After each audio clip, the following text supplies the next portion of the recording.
बेंगलुरु का एक शांत सा फ्लैट, एक आम सी रात और फिर धुएं के साथ उड़ती एक जिंदगी जिसे सबने हादसा समझा, लेकिन सच्चाई एक खौफनाक हत्या थी। ये कहानी है बेंगलुरु की सॉफ्टवेयर इंजीनियर शर्मिला की और उस पड़ोसी की जिसने एक ना को मौत में बदल दिया।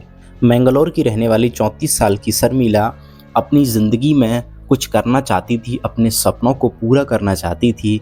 इसलिए अपनी आंखों में फ्यूचर के सपने लिए हुए वो बेंगलोर आती है।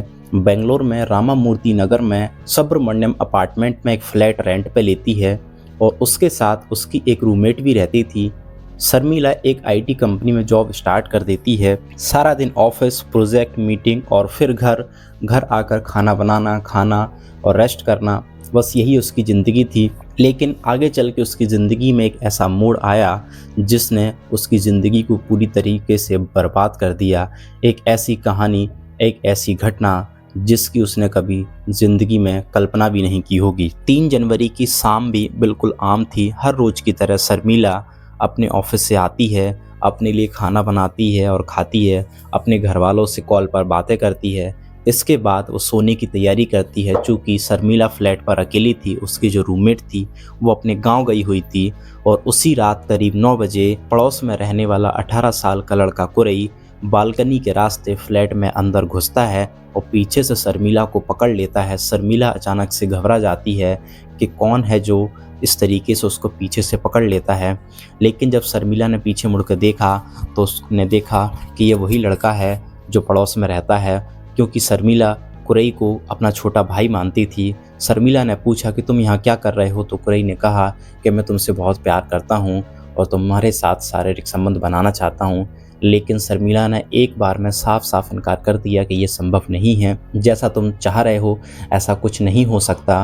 और इसी बात से कुरई गुस्सा हो जाता है और शर्मिला के ऊपर हमला कर देता है। शर्मिला का गला दबाकर वो हत्या कर देता है। इसके बाद सबूत मिटाने के लिए और अपने आप को बचाने के लिए वो उस फ्लैट में आग लगा देता है। जैसे पहले पर्दे में आग लगाया, सोफे में आग लगाई, यानी सिलेक्टेड कुछ चीज़ों में उसने आग लगाकर वहाँ से शर्मिला का मोबाइल लेकर वो भाग जाता है। आग लगती है, धुआं निकलता है। पड़ोसियों को जब आग फ्लैट के अंदर दिखाई देती है तो पड़ोसी पुलिस को सूचना देते हैं। मौके पर पुलिस और फायर ब्रिगेड की टीम पहुंचती है। आग पर काबू पाया जाता है।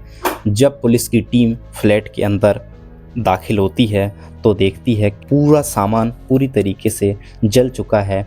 लेकिन जब पुलिस ने अपनी जांच आगे बढ़ाई तो पुलिस को कुछ ऐसी चीज़ें दिखाई दी जिससे पुलिस को ये शक होने लगता है कि यह हादसा नहीं बल्कि एक साजिश है। पुलिस को उस फ्लैट के अंदर से शर्मिला की डेड बॉडी मिलती है।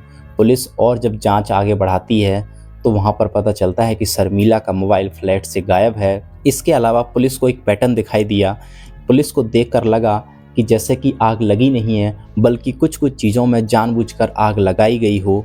ये देखकर पुलिस का शक और गहरा होने लगता है। पुलिस अपनी जांच आगे बढ़ाती है तो पता चलता है कि जो पड़ोस में रहने वाला 18 साल का जो लड़का कुरई है वो उसी समय से गायब है जब फ्लैट में आग लगी थी।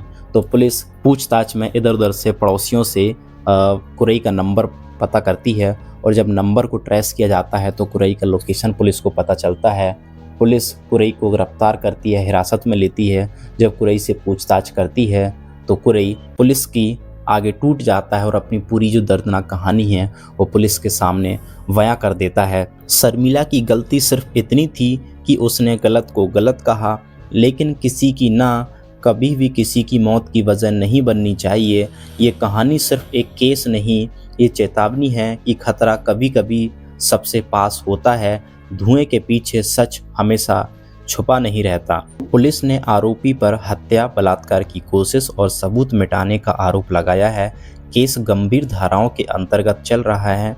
यह कहानी सिर्फ एक हत्या नहीं है, यह उस आधुनिक समाज की कहानी है जहां एक ना भी जान की कीमत रखती है, जहां सही निर्णय लेने वाली औरत पर हमला किया जाता है और जहां सच्चाई को ढूंढना पुलिस, दोस्त और वैज्ञानिक टीम की कड़ी मेहनत की मांग करता है। धुएं के भीतर हमेशा अंधेरा नहीं होता, पर कभी कभी सच इतनी तेज चमकता है कि वह आग से भी उज्जवल दिखता है। आप इस कहानी के बारे में क्या सोचते हैं? आपकी क्या राय है?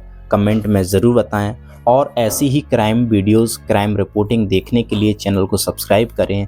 धन्यवाद।